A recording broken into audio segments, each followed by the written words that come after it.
어느 교회에서 연세가 많으신 할아버지 목사님이 주일날 설교를 하시게 되었습니다.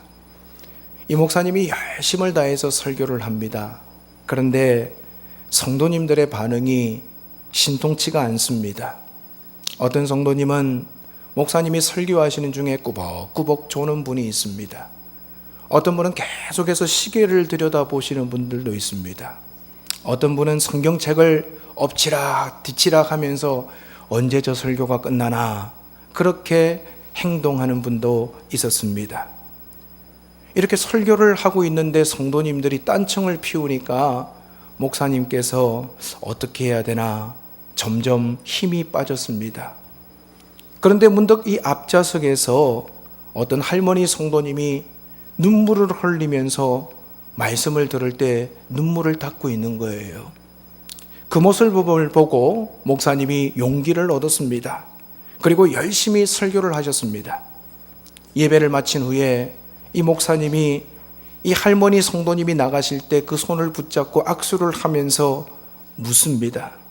할머니, 오늘 설교 말씀은 정말 할머니를 위한 말씀이었던 것 같습니다. 그런데 어떤 말씀이 그렇게 감동적이었습니까? 할머니는 울어서 눈이 퉁퉁 부어서 그냥 계속 울먹이면서 목사님의 말에 대답을 합니다. 목사님이 하신 말씀은 잘 모르겠고요. 며칠 전에 제가 오랫동안 키우던 염소가 죽었어요. 그런데 목사님의 수염을 보니까 자꾸만 그 염소가 생각이 나가지고 아이고 하면서 눈물을 흘리더라는 겁니다. 어쩌면 목사님이 착각하신 거지요. 오늘 본문에 보면 인생에서 큰 착각을 하다가 실패한 사람의 이야기가 나옵니다. 그는 큰 부자였습니다. 겉보기에는 성공한 것처럼 보입니다. 하지만 그 사람은 인생을 잘못 살았던 어리석은 사람이었습니다. 그래서 오늘 우리가 읽은 말씀을 일컬어서 어리석은 부자의 비유라고 부르기도 합니다. 이 부자의 모습은 어쩌면 오늘을 살아가는 나의 모습인지도 모릅니다. 많은 사람들이 자신이 착각에 빠져 있는 줄도 모르고 성공을 추구하고자 오늘도 열심히 살아갑니다. 무엇을 위해서 살아가고 있는지, 어떤 의미와 어떤 가치와 어떤 목적을 추구하면서 살아가고 있는지도 모릅니다. 그저 잘 먹고 잘 살기 위해서 우리는 아침 이른 시간부터 늦은 시간까지 바삐 살아가고 있습니다. 하지만 오늘 우리가 가지고 있는 잘못된 착각 때문에 열심히 살지만 우리 인생이 엉뚱한 방향으로 나아가다가 잘못된 허무한 인생으로 우리의 삶을 마칠 때가 있습니다. 본문에 나오는 부자는 모든 사람들의 선망의 대상입니다. 당신은 오늘날과 달라서 농경사회였습니다. 그래서 성경에 나오는 부자는 많은 땅을 소유했던 지주였던 것 같습니다. 광활한 농토를 그는 소유하고 있었습니다. 농사를 지었는데 거기서 소출을 많이 얻었습니다. 얼마나 열매가 많았는지 창고가 있었음에도 불구하고 쌓아둘 데가 없는 겁니다. 그래서 이 부자는 창고를 확장합니다. 그 창고 안에 농산물들을 가득히 채워 넣습니다. 그리고 이제는 자기의 배를 두드리면서 이제부터 내 인생을 즐기자, 이제는 마음껏 행복을 누리면서 살자라고 자신에게 이야기를 합니다. 요즘으로 따지면 어떤 일을 해서 사업을 해서 돈을 많이 벌었습니다. 통장에다가도 돈을 많이 넣어놨습니다. 청주시 노란자위 땅 거기에 있는 빌딩도 여러 채 샀습니다. 칸칸이 있는 그 모든 곳에서 월세만 받아도 아무 어려움 없이 남은 생애를 즐기면서 살아갈 수 있는 상황이 되었습니다. 아마 이 부자의 이야기를 들으시면서 우리 많은 성도님들이 나도 저렇게 좀 되었으면 좋겠다라는 생각이 드실 겁니다. 부러운 마음이 생기실 겁니다. 하지만 여러분, 오늘 성경에 나오는 부자는 우리가 겉으로 보기에는 성공했습니다. 하지만 실제로는 실패한 인생이었다라고 성경은 우리에게 가르쳐 줍니다. 아무리 사람들이 볼 적에 삐까뻔쩍하게 살아도, 많은 것들을 누리면서 살아도 인생을 마칠 때 후회하게 된다면 그 인생은 성공한 인생이라고 말할 수가 없을 겁니다. 왜 이 부자는 살아있을 때는 사람들로부터 부러움을 사는 사람이었는데 죽음 이후에 인생을 잘못 산 사람이라고 성경은 이야기하고 있을까요? 정말 중요한 것이 무엇인지를 제대로 깨달지 못했기 때문입니다. 오늘도 우리가 인생을 살아가면서 정말 중요한 것이 무엇인가를 제대로 붙잡고 살아야 우리는 지혜로운 인생이 될 수 있습니다. 오늘 말씀에 등장하는 부자는 무엇 때문에 실패한 인생이 되었는지를 한 3가지 이유를 통해서 교훈을 받으려고 합니다. 첫 번째, 부자는 인생이 자기 마음대로 되는 줄로 착각했습니다. 오늘 본문을 보면 가장 많이 나오는 단어가 있습니다. 그게 뭐냐 하면 내가, 내 것, 내가라고 하는 단어가 계속해서 반복되고 있습니다. 부자는 자신이 인생의 주어라고 생각했습니다. 내가 내 인생의 주인이고 인생은 내 것이라고 생각했습니다. 즉 내가 계획하고 내가 마음만 먹으면 내 인생은 얼마든지 내 계획대로 된다라고 생각하면서 살았습니다. 지금까지 살아오면서 제법 성공을 했기 때문에 부자는 그렇게 생각했을 수도 있을 겁니다. 하지만 그것은 어디까지나 착각입니다. 여러분, 내 인생이라고 내 마음대로 되던가요? 내가 노력한다고 내 인생이 그만큼의 보답을 여러분에게 주고 있습니까?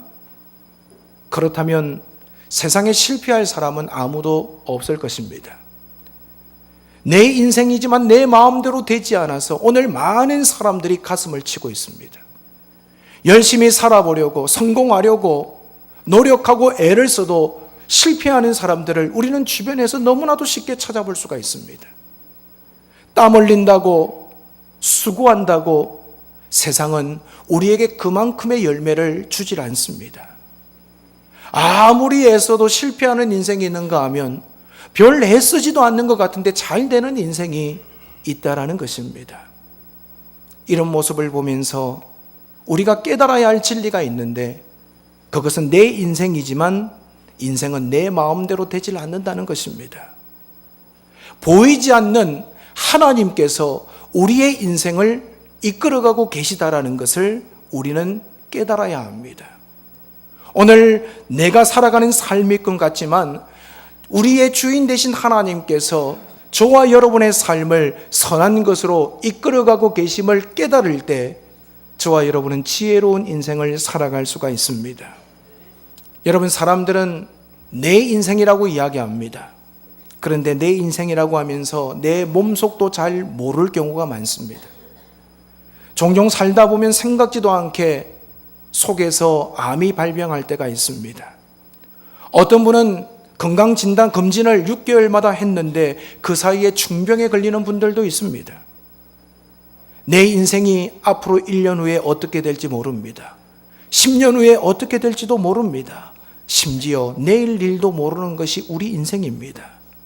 언제 어떤 일이 일어날는지, 언제 죽을지 모르는 우리가 내 인생이다 라고 말할 수가 있겠습니까? 잠언 27장 1절에 보면 너는 내일 일을 자랑하지 말라.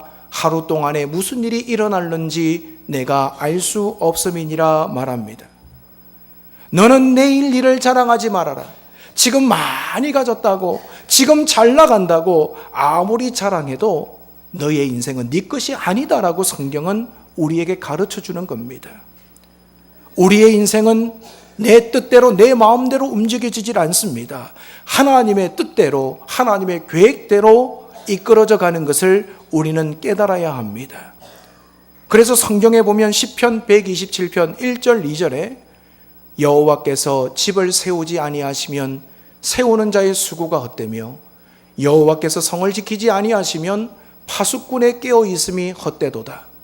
너희가 일찍이 일어나고 늦게 누우며 수고의 떡을 먹음이 헛되도다. 그러므로 여호와께서 그의 사랑하시는 자에게는 잠을 주시는도다 라고 말씀하고 있습니다. 여기 1절 말씀해 보면 여호와께서 세우지 아니하시면, 여호와께서 지키지 아니하시면 이라고 성경은 기록합니다. 주어가 여호와입니다.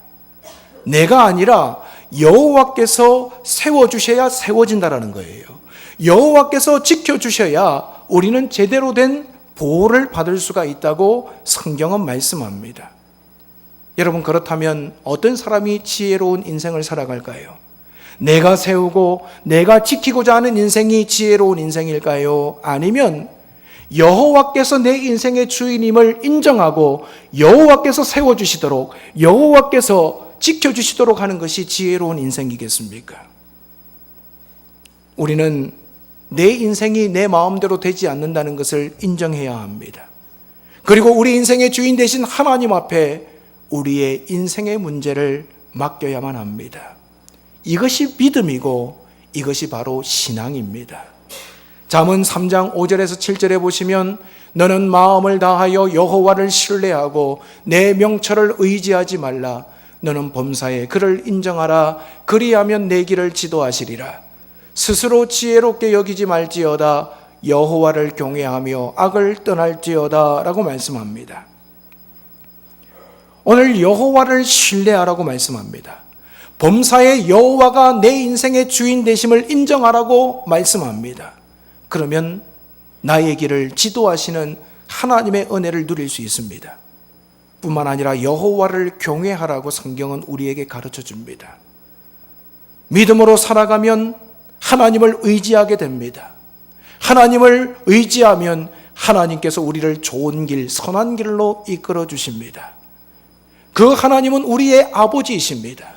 마치 아버지가 자녀에게 축복하고 좋은 것 주기를 원하는 것과 같이 하나님은 하나님의 자녀된 여러분들에게 축복하시고 좋은 것 주기를 원하고 계십니다. 여러분, 이 세상에서 가장 안전한 방법은 뭐냐? 하나님을 나의 인생의 주인으로 인정하며 살아가는 것입니다. 여러분이 아무리 잘 살아보려고 몸부림치고 내가 주인된 인생을 살려고 애를 써도 하나님께서 도와주시지 않으시면 무너지는 인생이 될 겁니다. 하지만 연약하고 부족해도 하나님께서 내 인생의 주인이심을 인정하며 살아갈 때 날마다 좋은 것 주시는 하나님을 경험하게 될 것입니다. 이와 같이 지혜로운 삶을 살아가시는 우리 성도님들이 되시기를 바랍니다. 두 번째로, 부자는 육신만 즐거우면 행복할 줄로 착각했습니다.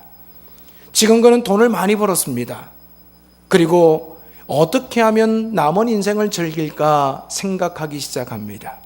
오늘 19절 말씀해 보시면 또 내가 내 영혼에게 이르되 영혼아 여러 해 쓸 물건을 많이 쌓아두었으니 평안히 쉬고 먹고 마시고 즐거워하자 하리라 라고 자신을 향해서 이야기합니다.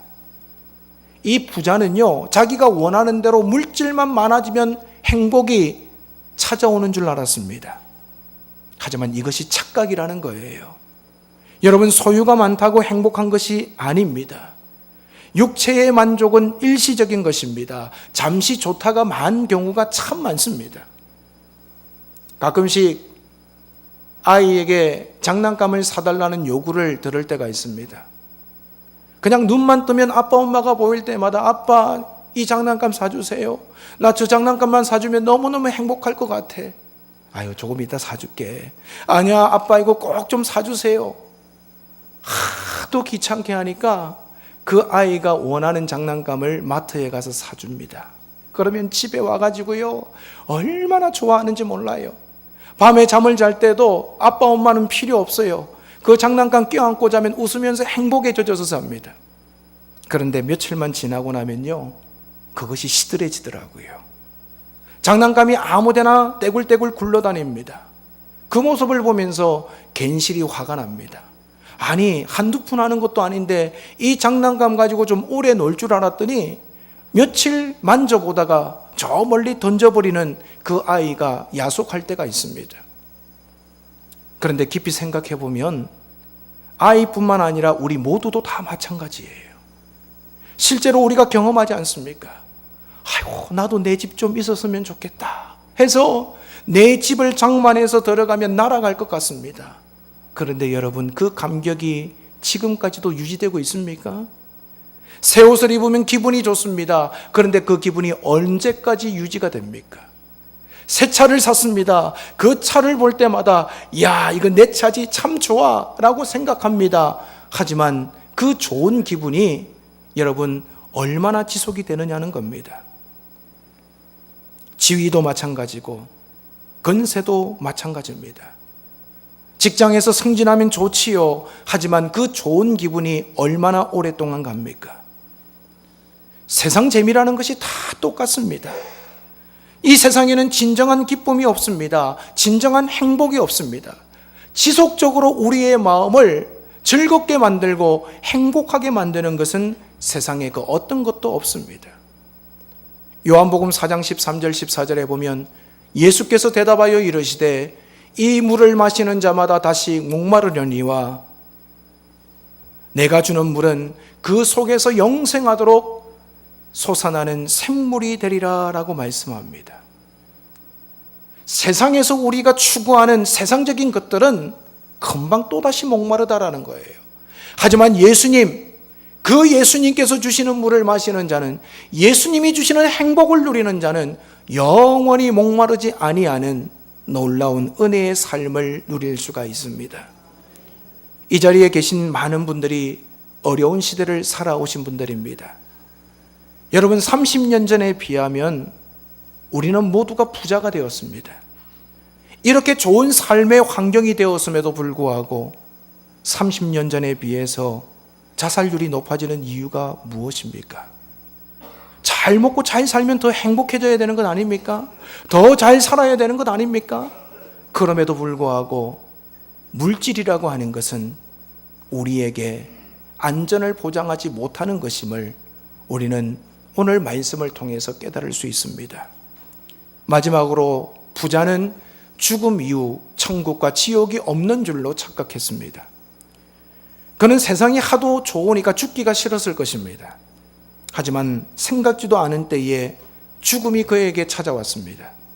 오늘 20절 말씀해 보시면 하나님은 이르시되 어리석은 자여 오늘 밤에 내 영혼을 도로 찾으리니 그러면 내 준비한 것이 누구의 것이 되겠느냐라고 말씀합니다. 생각지도 않은 죽음이 이 부자에게 찾아왔습니다. 죽음은 부자에게서 모든 것을 빼앗아 갔습니다. 그 많은 재산을 빼앗아 갔습니다. 그가 즐기려고 했던 것도 빼앗아 갔습니다. 가족과 친구들도 빼앗아 갔습니다. 살아있을 때는 물질이 참 중요한 것 같지만 우리 인생이 끝마치는 날 우리는 손을 펴야만 합니다. 내가 붙잡고 이것이면 돼 라고 생각했던 물질은 우리의 죽음 이후의 삶을 보장해 줄 수가 없습니다. 죽으면 모든 것 다 두고 떠나갈 수밖에 없지요. 그리고 이 부자는 내세로 들어갔습니다. 사랑하는 여러분, 모든 사람은 다 죽습니다. 저도 죽고 여러분들도 죽습니다. 죽음의 순간은 계속해서 하루하루 다가오고 있습니다. 엄마의 뱃속에서 응애하고 아이가 태어나는 그 순간부터 그 아이는 죽음을 향하여 한 걸음 한 걸음 달려가는 것이나 마찬가지입니다. 죽음이라고 하는 것은 엄연한 현실입니다. 그런데 많은 사람들이 이 죽음을 애써서 외면하려고 합니다. 그러면서도 속으로는 죽음을 두려워하지요. 몸에 좀 이상이 있으면 혹시 이거 중병 아닌가? 혹시 암 아닌가? 이러다 죽는 건 아닌가? 고민을 합니다. 그런데 문제는 정말로 중요하고 진지하게 죽음을 생각하고 죽음 이후를 준비하는 사람이 많지 않다는 것입니다. 어쩌면 어리석은 모습이지요. 어떤 분들은 죽으면 끝이라고 생각합니다. 그리고 천국과 지옥에 대해서 전혀 생각을 하지 않는 분들도 있습니다. 하지만 성경에 보면 반드시 죽음이 있고 그 후에는 심판이 있다라고 말씀합니다. 육신은 흙에서 왔기 때문에 흙으로 돌아갑니다. 하지만 영혼은 하나님 앞에서 심판을 받게 됩니다. 히브리서 9장 27절에 한 번 죽는 것은 사람에게 정해진 것이요 그 후에는 심판이 있으리니 라고 말씀합니다. 이 심판을 통해서 우리가 천국으로 가느냐 지옥으로 가느냐가 결정됩니다. 그렇기 때문에 우리는 살아있는 동안에 우리가 가야 할 천국을 준비하는 지혜로운 인생이 되어야만 합니다. 많은 분들이 직장생활 하는 동안에 은퇴 후에 노후를 준비하십니다. 우리 인생이 이 땅에서 살아봤자 70년, 80년, 90년 살아요. 은퇴한 이후에 30년 잘 살겠다고 많은 분들이 전략하고 저금하고 애를 씁니다. 여러분, 그 30년 더 편하게 살아보겠다고 준비를 하는데 영원한 삶을 살아야 할 우리들이 영원한 세계를 준비하지 못한다면 그것은 어리석은 모습이겠지요. 모든 인간은 죄인이기 때문에 예수님을 믿지 아니하면 그 죄값으로 영원한 사망에 이르게 됩니다. 지옥에 떨어지게 됩니다. 여러분, 육신의 죽음으로 우리 인생이 끝난다면 아무렇게나 살아도 괜찮을 겁니다. 하지만 한 번 죽는 것은 사람에게 정해진 것이고 그 후에는 심판이 기다리고 있음을 성경은 우리에게 가르쳐주고 있습니다. 사랑하는 성도 여러분, 오늘 이 자리에 있는 우리 모두가, 그리고 우리 성도님들의 초청을 받아서 이 자리에 와서 말씀을 듣는 우리 새가족들이 예수님을 믿음으로 천국의 주인공들이 되시기를 바랍니다. 이 땅에서도 하나님의 은혜로 복받으며 살아가시기를 바랍니다. 뿐만 아니라 우리가 이 땅에서 죽는 날 고통도 없고 절망도 없고 다시 사망이나 애통함이 없는 영원한 천국의 주인공들로 세워지시기를 간절히 바랍니다. 착각은 할 수 있습니다. 그러나 그 결과는 고스란히 내가 짊어져야만 합니다. 오늘 성경에 나오는 부자는 착각을 했습니다. 그것도 중요한 인생의 문제에 대해서 그는 착각했습니다. 그 결과 그는 한 번뿐인 인생살이에서 실패하고 말았습니다. 오늘 우리 모두가 하나님을 인생의 주인으로 모시고 이 세상 살아가시는 지혜로운 성도님들이 되시기를 바랍니다. 그래서 이 땅에서 뿐만 아니라 영원한 천국의 주인공이 되시기를 주님의 이름으로 축원을 드립니다.